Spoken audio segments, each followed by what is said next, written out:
지난주 말씀에 이어서 금송아지 사건을 다루는 걸 볼 수 있습니다.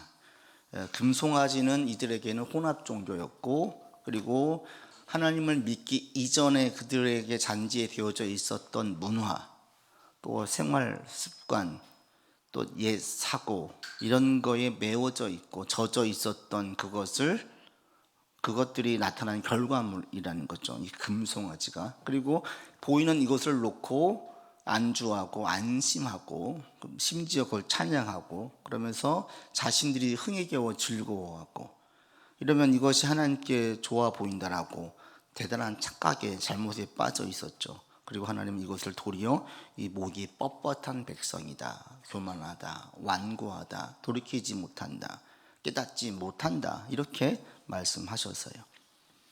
이것을 보고 이제 모세가 하나님의 말씀을 듣고 내려오는 내용이 오는 본문이죠. 그리고 우리에게 주신 그 두 증거판 15절에 보시면 이게 십계명이죠. 자, 9번 문제부터 보겠습니다. 시내산에서 내려오는 모세에게 있는 것은 무엇입니까? 이것의 중요성은 무엇입니까? 두 증거판이죠. 16절에 보시면 이게 얼마나 중요한지 같이 보겠습니다. 그 판은 하나님이 만드신 것이요, 글자는 하나님이 쓰셔서 판에 새기신 것이더라. 하나님께서 직접 판에 새기셨다라고 얘기하죠. 그냥 준 걸 모세가 쓴 게 아니라 직접 하나님께서 새겨주신 거예요. 그거를 가지고 내려오니 이게 얼마나 귀해요. 이전에 세상에 이런 일인가, 그런 프로에 보니까 어느 교회가 이렇게 이제 인테리어를 했어요. 인테리어를 했는데 불을 싹 끄면은 여기에 앞에 예수님 기도하시는 모습이 보이는 거예요. 불을 싹 껐는데. 그리고 그게 이제 신기해가지고 사람들이 마치 성소를 찾아오는 것처럼, 거룩한 장소를 찾아오는 것처럼 찾아오는 분들도 있고, 소문나가지고 그 교회 가서 헌금하는 사람도 있고. 그러니까 이 교회의 십자가 예수님의 그 모습이 보인다 그래가지고 그걸 가지고 TV에도 나오더라고요. 이런 신비한 것만 좀 있어도 사람들은 거기에 조금은 좀 우상스럽게, 우상을 섬기듯이, 마치 거기서 기도하면 기도가 더 잘 되는 것이냐, 성경을 알면 알수록 그것은 전혀 중요하지 않음을 알고 있음에도 불구하고 심신이 약한 분들, 또 믿음이 연약한 사람들은 그런 것들이 크게 영향을 준다라고 생각을 해요. 그런 분들에게는 이런 것 자체도 대단히 크게 보이는데, 심지어 하나님 쓰신 글자, 하나님 직접 만드신 그 두 판을 가지고 내려온 이것은 얼마나 거룩한 거예요. 성물이죠, 성물. 이 두 글자, 두 판을 들고 지금 모세가 내려오고 있어. 이거 거룩한 거죠.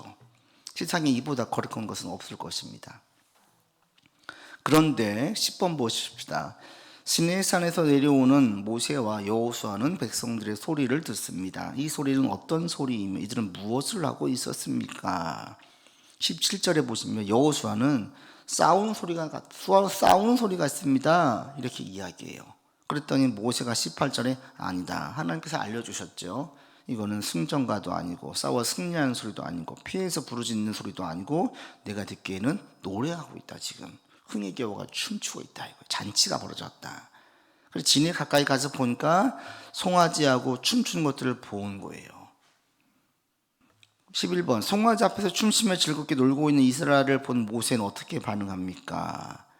19절에 보시면 같이 읽겠습니다. 진에 가까이 이르러 그 송아지와 그 춤추는 것들을 보고 크게 노하여 손에서 그 판들을 산 아래로 던져 깨뜨리니라. 어떻게 했어요?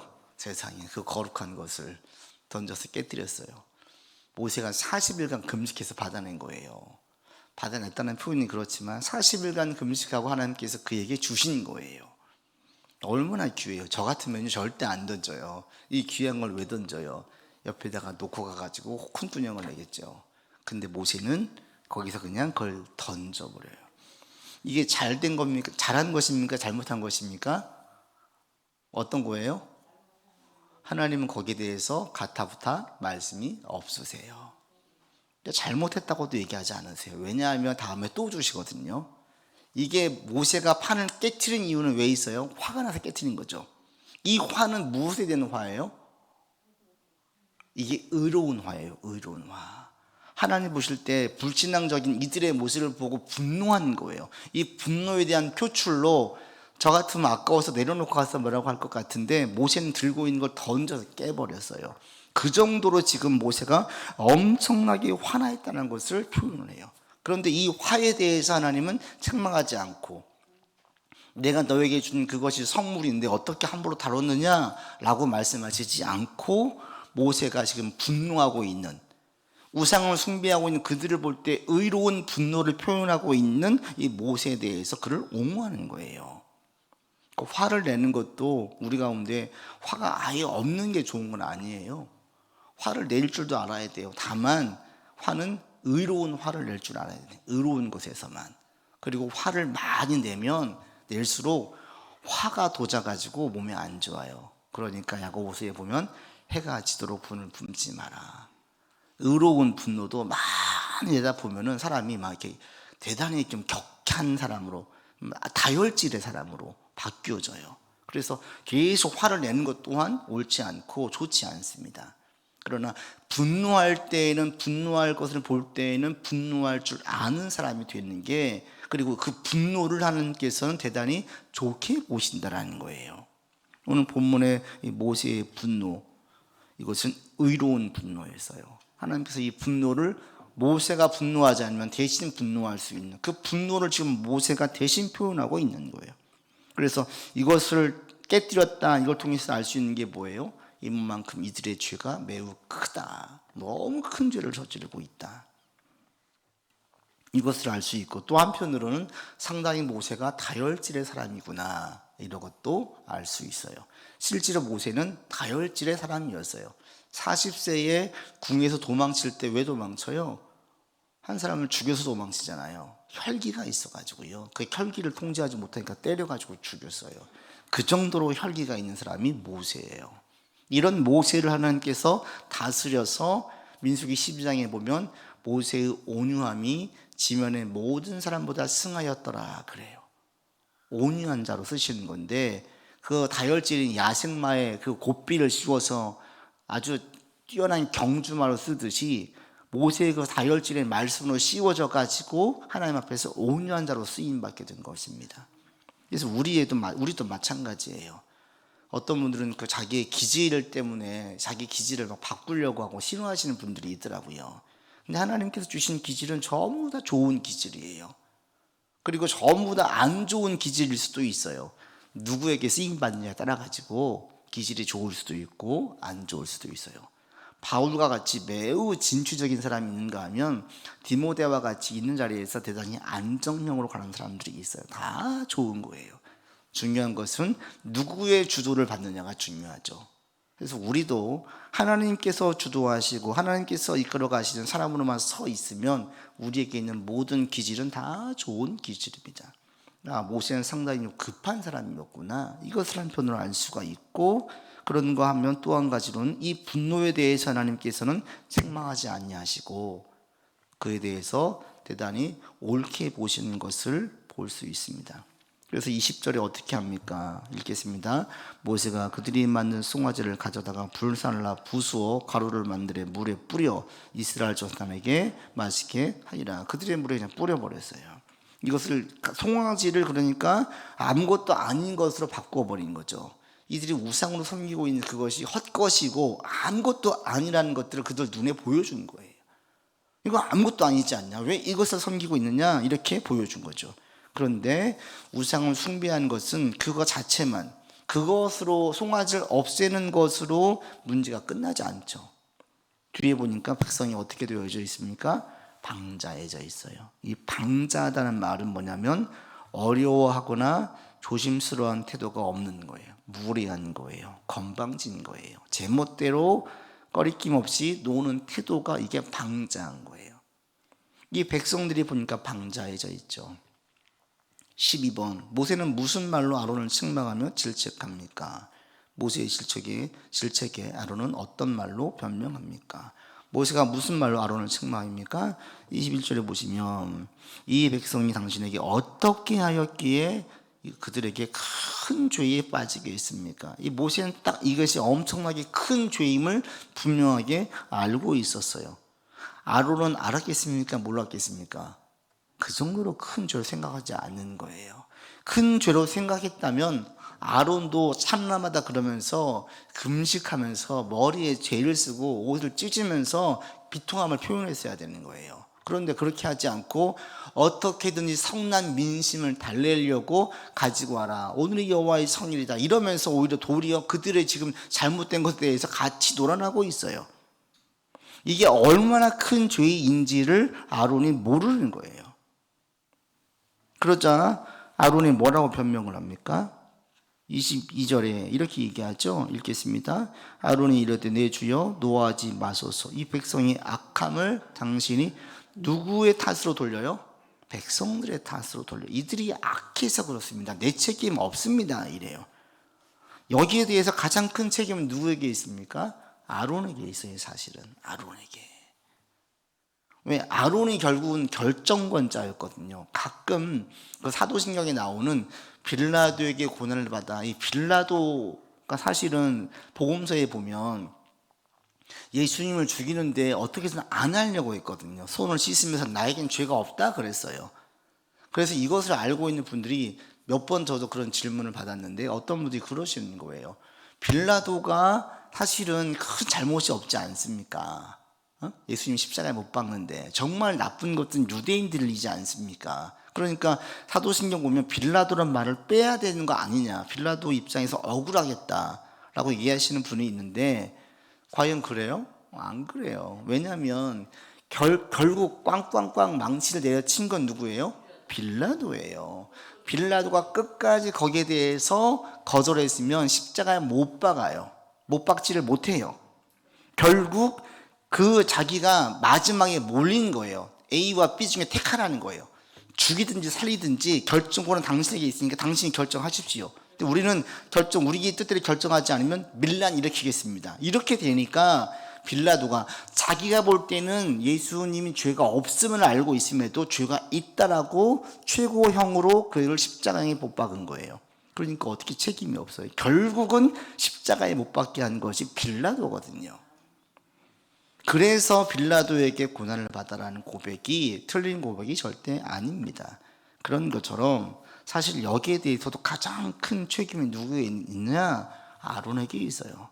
끝까지 싸웠어야죠. 안 된다. 어떻게 하려고 자기들끼리 뭘 만들더라도 아론은 그 편에 서면 안 되는 거였어요. 그런데 아론도 왜 그러냐? 아론도 이집트에서 노예 생활을 했잖아요. 오랜 동안 했었기 때문에 금송아지가 그렇게 큰 죄로 인식되지 않은 거예요. 그리고 아론도 두려운 거예요. 모세가 없으니까. 그래서 자신도 그거에 대해서 같이 동조한 게 있어서 같이 나아갔어요. 그러면서 그런 거짓말을 하잖아요. 23절로 보시면 그래서 그들이 신을 만들라 그렇게 했습니다. 그래서 24절에 금이 있어서 빼가지고 던졌더니 그게 송아지가 됐대요. 얼마나 호명이에요. 말도 안 됐죠. 이렇게 이야기를 해요. 기가 막히죠. 여기서 한 가지 알 수 있는 게 지도자가 얼마나 중요한지를 다시 한번 알 수가 있어요. 모든 사람은 죄로 인식하지 않을 때에 딱 한 사람, 사실은 이제 여호수아까지 2명으로 볼 수 있겠죠. 믿음의 사람들만 이것을 큰 죄로 여겼어요. 그리고 뒤에 보니 레위인들도 함께 모세의 말을 듣는 거 보니 동참하지 않은 거죠.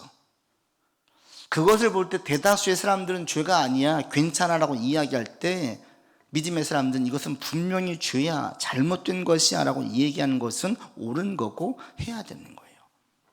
그래서 기도자가 정말 중요하구나. 교회에서 목사가 중요하고, 그 다음에 집안에서는 가장이 중요하고, 회사에서 그래 사장이 중요하고, 그 부서에서 팀장이 중요한 거예요. 그 사람이 어떤 양심을 가지고 있고 어떤 생각을 가지고 있느냐가 있는 사람들에게 그대로 영향을 줍니다. 이 아론의 잘못된 생각과 깨어있지 못함으로 백성들이 죄를 짓게 그냥 뒀어요. 그랬더니 결과가 어떻게 됩니까? 13번 보겠습니다. 금송아지를 만들고 숭배하는 이스라엘 백성에게 영적으로 어떤 변화가 생겼습니까? 이는 누구에게 책임이 가장 큽니까? 25절 보시면 읽겠습니다.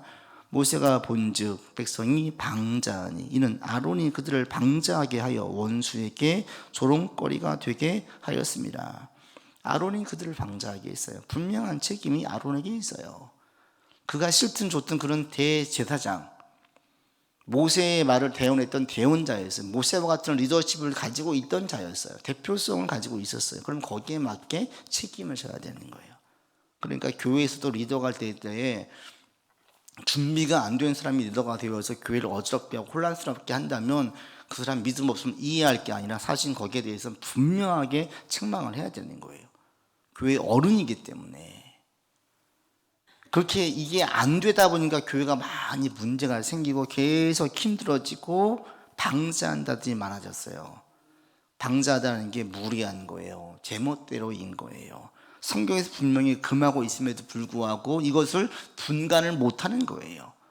그 세상의 철학이 그대로 교회에 들어와서 잘못된 것임에도 불구하고 정당화되어지고 이게 합당하고 오히려 옳은 것이냐 그렇게 포장되어지는 경우들도 종종 있습니다. 그래서 여러분들이 그 교회의 리더 저를 위해서 또 우리 원 목사님을 위해서 우리 목사들을 위해서 기도해 주셔야 되고요. 또 교회 여러분들이 조금 더 교회에서 남들보다 열심히 나오고 있기 때문에 여러분들이 교회에서 본이 되셔야 되고 또 가정에서 우리가 본이 되어야 되고 이런 것들이 우리에게 책임이 있음을 아시고 깨어있는 삶을 살려고 하셔야 됩니다. 이들이 백성들이 방자해졌습니다. 원수에게 조롱거리가 됐습니다. 이 사단에게죠. 사단에게 또 하나님을 따르지 않는 자들에게 조롱거리가 됐고 비웃음거리가 되게 만들었어요. 금송아지를 가지고 섬기는 거죠. 백성들이 방자해지는 데는 제가 볼 때는 크게 세 가지가 있어요. 한 가지는 첫 번째로 말씀이 없어서 방자해져. 잠언 29장 18절에 이렇게 가 있습니다. 묵시가 없으면 백성이 방자해져. 말씀이 없어서 백성이 방자해져요. 또 한 가지는 교만하면 백성이 방자해져요. 민수기 11장에 가면 하나님의 신 장로들에게 임하자 장로들이 모세를 대적하기 시작해요. 너에게만 하나님의 영이 임했느냐? 우리에게도 임했다. 교만해지는 거예요. 교만함이 백성들로 방자하게 만들어요. 또 한 가지는 자기의 직분을 남용할 때에 방자해지죠. 직분을 남용할 때 자기에게 주어진 직분이 있어요. 그 직분을 넘어서서 이야기할 때 방자해지는 거예요. 교만해지는 겁니다. 여기에 대해서 방자한 것에 대해서 분명하게 얘기를 해야 되는데 아론은 말을 못해요. 왜 말을 못해요? 백성이 무서워서 하나님을 무서워하는 게 아니라 그러니까 이게 요구될 때가 있어요. 사람을 두려워하랴 하나님을 두려워하자. 사람들에게 좋게 하랴 하나님에게 좋게 하랴. 사람들에게 지지를 받으랴 하나님의 지지를 받으랴. 이렇게 선택의 기로에 설 때가 있어요. 그냥 가면 좋은데 반드시 선택을 해야 될 때가 오는 경우가 가끔 있어요. 그럴 때 이제 그들의 믿음이 드러나는 거죠. 그 사람들의 믿음이 언제 드러나냐면 환난 때, 어려울 때 믿음의 정도가 드러나요. 상편이 다 좋을 때는요, 다 좋아요. 전부 다 좋은 게 좋은 거로 넘어가요. 힘들고 어려울 때에 그들의 믿음의 정도가 드러나요. 힘들 때 낮아빠지는 사람들이 있고 세상으로 더 나가는 사람이 있는가 하면 힘들 때 더 하나님 붙들고 주님께 매어 달리면서 주님께 나오는 사람들이 있어요. 누가 주님의 역사를 보겠습니까? 너무나 당연하죠. 하나님께 붙잡히고 하나님을 간절히 붙잡고 매달리는 사람들이 결국에는 하나님의 역사를 보고 능력이 나타나요. 그래서 영적 지도자가 얼마나 중요한지 그리고 우리가 누구 편에 설지 여러분들 다시 한번 확고하게 이 시간 분명하게 할 수 있기를 바랍니다. 14번 보시죠. 읽겠습니다. 우상을 숭배하는 데 앞장선 이들, 죄를 저지르는 데 대범했던 이들에게 모세가 내린 결단은 무엇입니까? 32장 26절로 보시면 모세가 나와 함께 할 자가 누구냐? 레위 자손이 모였습니다. 그럴 때 27절 보겠습니다. 모세가 그들에게 이르되 이스라엘 하나님 여호와께서 이렇게 말씀하시기를 너희는 각각 허리에 칼을 차고 이 문에서 저 문까지 왕래하며 각 사람이 그 형제를 각 사람이 자기의 친구를 각 사람이 자기 이웃을 죽이라 하셨. 어떻게 하래요? 죽이라 그랬어요. 그래서 28절에 보시면 3,000명가량이 죽임을 당해요. 이 죄는 어떤 죄예요? 회개하면 용서할 죄예요? 이것은 확실하게 근절시켜야 될 죄예요. 그냥 넘어가면 안 되는 죄인 거예요. 이 우상숭배의 죄는 우리가 잘못 생각했었네요. 우리가 이집트에 있을 때 이게 워낙 있다 보니까 당신은 안 내려와서 불안해가지고 그냥 만들었습니다. 넘어가 주세요 하고 끝날 문제도 아니에요. 그리고 죽임을 당했다고 했는데 이들이 회개했는데 죽임을 당했습니까? 아니에요. 방자해졌어요. 이제 모세 필요 없다 이거예요. 우리에게 금송아지 있어. 당신 필요 없어. 이제 모세에게 대적하고 그의 말을 듣지도 않으려고 하는 자들이 3천 명이었던 거지, 회개하고 잘못했습니다 돌아온 자들이 아니에요. 끝까지 싸우는 자들. 그래서 레위인을 통해서 그들을 쳐서 그들을 없앤 거예요. 그렇게 했을 때 이것이 하나님께 어떻게 보였습니까? 29절 읽겠습니다. 모세가 이르되 각 사람이 자기 아들과 자기의 형제를 섰으니 오늘 여호와께 헌신하게 되었느니라. 그가 오늘 너희에게 복을 내리시리라. 그게 하나님 보실 때 어떻게 보입니까? 헌신으로 보여요. 죄에 대해서는 타협하지 않는 것, 이것도 헌신이에요. 죄에 대해서 분명하게 근절하고 죄를 죄라고 얘기하고 이것을 경계하고 공동체 가운데 끊어내는 것, 이것이 바로 헌신이에요. 그리고 이게 하나님께 복을 받고 하나님께서 복을 내리시게 만드는 거예요. 죄가 있는 가운데 주의 복이 임할 수가 없어요. 우리 다 복 받길 원하잖아요. 그 복은 첫 번째로 우리 가운데 죄에 대해서 회개하고 돌이킬 때의 복이 임하기 시작하지, 계속 교회를 끌어안고 가면서 주님 제게 복을 주십시오, 복이 올 수가 없어요. 이들의 죄가 얼마나 큰 죄였는지를 분명하게 보여줍니다. 그래서 오늘 본문을 보게 되어지면 한 가지는 모세의 의로운 분노, 또 한 가지는 이 방자한 신앙, 그리고 어떻게 해서 방자해졌는지를 우리가 생각을 해보면 우리에게 준 영적인 메시지가 분명해지죠. 그 다음 15번 보겠습니다. 이스라엘 백성의 우상 숭배의 죄를 척결한 모세는 다시 시내산에 오릅니다. 산에 오른 모세가 올린 기도는 무엇입니까? 30절에 내가 이제 올라가겠다, 다시 가겠다, 속죄할까, 회개해야 되겠다, 죄를 대속해 줘야 되겠다. 31절에 보시면 슬프도소이다. 이 백성이 자기들 위해서 금신을 만들었습니다. 그러면서 뭐라고 합니까? 큰 죄를 범하였나이다. 모세는 이게 얼마나 큰 죄인지 이 죄에 대한 심각성을 분명하게 인식을 했어요. 지도자가 이렇게 영적으로 깨어있고 죄를 죄로 볼 줄 아는 것이 대단히 중요합니다. 믿음의 사람들이 죄를 죄로 볼 줄 아는 것이 대단히 중요합니다. 남들이 다 괜찮다고 괜찮은 게 아니지요. 그래가지고 유럽의 많은 교회들이 지금 다 죽어져 가고 있어요, 영적으로. 오늘날 진리에 대해서 상대적으로 그 너에게는 진리겠지만 다른 사람은 진리가 아니야, 그것을 몰아붙이면 안 돼 라고 세상에서는 이야기하죠. 그러나 우리가 복음을 증거할 때는 어떻게 해야 됩니까? 몰아붙여야 되는 거예요. 필요하다면 때로는 타협할 수가 없는 건 없는 거예요. 아닌 건 아닌 거예요. 다른 많은 것들은 용납해야 되겠지만 죄에 대해서는 용납하면 안 되는 거죠. 그거에 대한 분명한 인식이 우리 가운데 있어야 됩니다. 그러면서 모세가 32절에 고백하잖아요. 주님, 이 죄를 사해 주십시오. 그렇지 않으면 차라리 기록된 책에 제 이름을 지워 주십시오. 이게 이제 얼마나 모세가 지금 비장한 각오로 하나님 앞에 섰는지를 알 수가 있어요. 내가 구원받지 못할 정정 이 백성들을 용서해 주십시오. 이 정도로 모세가 리더로서의 막중한 책임감을 가지고 있어요, 지도자로. 그러니까 하나님께서 모세의 기도에 대해서 뭐라고 얘기하십니까? 33절로 35절 보시면 33절에 누구든지 범죄하면 내가 그를 지워버릴 것이다. 34절에 그러면서 내가 네가 말한 곳에 백성을 인도해서 함께 가겠다 그래요. 원래는요, 처음에 첫 번째 시내산에 있을 때 내가 이 백성을 다 멸하고 너로 다시 큰 민족을 일으킬게, 이거 안 되겠다 이 백성. 그래서 어떤 하나님께서 모세의 기도를 듣고 바꿔주세요. 어떻게 바꿔주시냐? 32장에 보시면 모세가 기도한 내용들을 보십시오. 11절에 첫 번째 모세가 뭐라고 기도했었습니까? 11절에 보시면 이 백성은 누구의 백성이에요? 하나님 모세에게 너의 백성이라고 그랬는데 모세는 뭐라고 그랬어요? 주의 백성이라고. 이거 하나님의 백성입니다. 그 다음에 또 한 가지 12절로 13절에 또 한 가지 주시는 게 있어요. 약속을 얘기해요. 하나님께서 우리 가운데 주신 약속이 있지 않습니까? 13절에 하반부에 보시면 너희의 자손에게 주어 영원한 기업이 되게 하리라 하셨나이다, 이렇게 약속하지 않으셨습니까? 약속을 언급을 해요. 그러면서 그들의 죄를 사해 주십시오 라고 기도해요. 그리고 13절에 보시면 주님께서 우리 가운데 은총을 입었으면 이렇게 말씀해 주셨는데, 주의 종 아브라함과 이삭에게 쭉 얘기하셔가지고 우리 가운데에 주의 은총을 입은 자들에게는 주께서 이렇게 벌하시지 않기로 하셨습니다 라는 고백의 얘기를 또 얘기해요. 내가 참으로 주의 목전에서 은총을 입었다라면 이렇게 이야기하는 걸 볼 수가 있어요.